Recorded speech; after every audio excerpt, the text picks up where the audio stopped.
ये आकाशवाणी गोरखपुर है। अब आप सुषमा श्रीवास्तव से क्षेत्रीय समाचार सुनिए।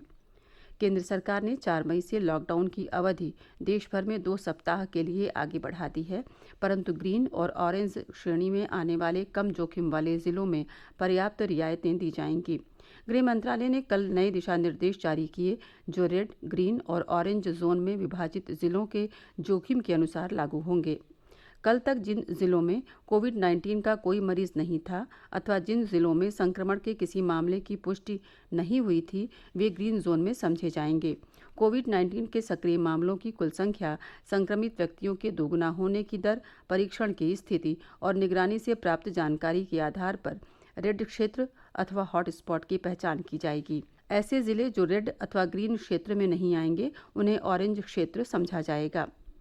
रेड क्षेत्र, ऑरेंज क्षेत्र और ग्रीन क्षेत्र में आने वाले जिलों की सूची स्वास्थ्य मंत्रालय साप्ताहिक आधार पर राज्यों और केंद्र शासित प्रदेशों को जारी करेगा। राज्यों को इस बात की छूट होगी कि वे कोविड-19 संक्रमण के फैलाव के अनुसार अतिरिक्त जिलों को रेड अथवा ऑरेंज क्षेत्र में शामिल करने पर विचार कर सकते हैं, परंतु स्वास्थ्य मंत्रालय द्वारा निर्धारित रेड और ऑरेंज क्षेत्रों की सूची के वर्गीकरण में स्वयं कोई कमी नहीं कर पाएंगे। राष्ट्रपति रामनाथ कोविंद ने कोविड-19 महामारी से निपटने में प्रधानमंत्री नरेंद्र मोदी के प्रयासों की सराहना की है। उन्होंने कहा कि श्री मोदी ने समय पर कारगर कदम उठाए और भारत ने महामारी के खिलाफ वैश्विक लड़ाई में प्रमुख भूमिका अदा की। एक समाचार पत्र को साक्षात्कार में श्री कोविंद ने कहा कि प्रधानमंत्री और मुख्यमंत्रियों के नेतृत्व में देश ने जिस तरह से इस महामारी का सामना किया है, उसे भारतीय आदर्श के रूप में देखा जा सकता है। उन्होंने कहा कि आंकड़ों से स्पष्ट है कि भारतीय मॉडल सफल रहा है। राष्ट्रपति ने कहा कि भारत ने वसुधैव कुटुंबकम और जियो और जीने दो की भावना प्रदर्शित करते हुए 100 से अधिक देशों को दवाओं की आपूर्ति की। उन्होंने कहा कि कोरोना के बाद दुनिया आर्थिक वैश्वीकरण से स्वास्थ्य वैश्वीकरण की दिशा में आगे बढ़ेगी। उन्होंने विश्वास व्यक्त किया कि इस चुनौती से निपटने के बाद भारत अधिक आत्मनिर्भर राष्ट्र के रूप में उभरेगा। उन्होंने कहा कि भारतीय नेतृत्व, प्रशासन और नागरिकों ने जिस परिपक्वता का परिचय दिया, उसकी विश्व भर में सराहना हो रही है। राष्ट्रपति कोविंद ने भारत जैसे बड़े और घनी आबादी वाले देशों से आग्रह किया है कि वे जनसंख्या नियंत्रण के उपाय करें। केंद्रीय और सूचना प्रसारण मंत्री प्रकाश जावड़ेकर ने कहा है कि लॉकडाउन के तीसरे चरण में 4 मई से व्यावहारिक तौर पर लगभग आधे देश में कामकाज शुरू हो जाएगा। श्री जावड़ेकर ने कहा कि लॉकडाउन से हमें सफलता मिली है और कोरोना महामारी को रोकने में अन्य देशों की तुलना में भारत का निष्पादन बेहतर रहा है। श्री जावड़ेकर ने कहा कि विपक्ष केवल दोषारोपण में लगा हुआ है और उसके पास विचार विमर्श का कोई एजेंडा या मुद्दा नहीं है। उन्होंने कहा कि विपक्ष ऐसे मुद्दों पर सरकार की आलोचना करता है जिन पर वह पहले सहमति व्यक्त कर चुका होता है।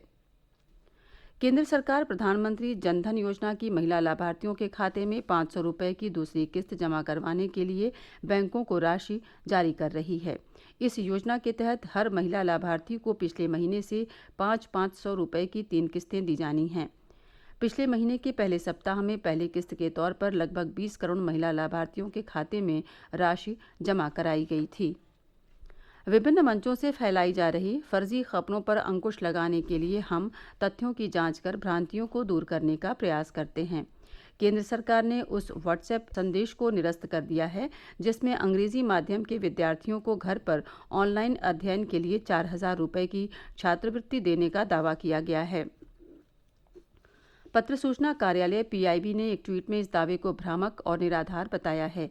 पीआईबी ने स्पष्ट किया कि केंद्र सरकार की ऐसी कोई योजना नहीं है। पीआईबी ने सोशल मीडिया पर आ रहे उस संदेश को भी खारिज कर दिया है जिसमें कहा गया था कि कोरोना संक्रमण के दौरान सरकार प्रधानमंत्री मास्क योजना के तहत निःशुल्क मास्क वितरण कर रही है। पीआईबी ने कहा कि ऐसी कोई योजना नहीं है और ये संदेश फर्जी है। प्रदेश सरकार लॉकडाउन के कारण अन्य राज्यों में फंसे कामगारों और श्रमिकों को राज्य में वापस लाने के लिए हर संभव उपाय कर रही है। अपर मुख्य सचिव गृह अवनीश अवस्थी ने बताया कि श्रमिकों को प्रदेश लेकर आने वाली पहली विशेष ट्रेन आज सुबह करीब 10 बजे महाराष्ट्र के नासिक से रवाना हुई। ट्रेन 845 श्रमिकों और मजदूरों को लेकर झांसी कानपुर के रास्ते होते हुए कल लखनऊ पहुंचेगी। बस्ती जिले में कोरोना संक्रमण के आज 7 नए मामले सामने आए, जिसके बाद जनपद में कोविड-19 के सक्रिय मामलों की संख्या बढ़कर 17 हो गई है। जिलाधिकारी ने बताया कि ये सभी 7 लोग हाल ही में मुंबई से लौटे हैं और फिलहाल हरैया के क्वारंटीन केंद्र में रुके हुए हैं। जनपद में अब तक कुल 31 लोगों में संक्रमण की पुष्टि हो चुकी है। 13 लोग स्वस्थ होकर घर जा चुके हैं, जबकि एक युवक की मृत्यु हुई है। इस बीच वाराणसी में कोरोना के सक्रिय मामलों की संख्या 52 हो गई है। जिले में अब तक कोविड-19 के 61 मरीज मिले हैं। 8 लोग स्वस्थ हुए हैं, जबकि एक की मृत्यु हुई है। इसके साथ ही क्षेत्रीय समाचारों का ये बुलेटिन समाप्त हुआ। नमस्कार।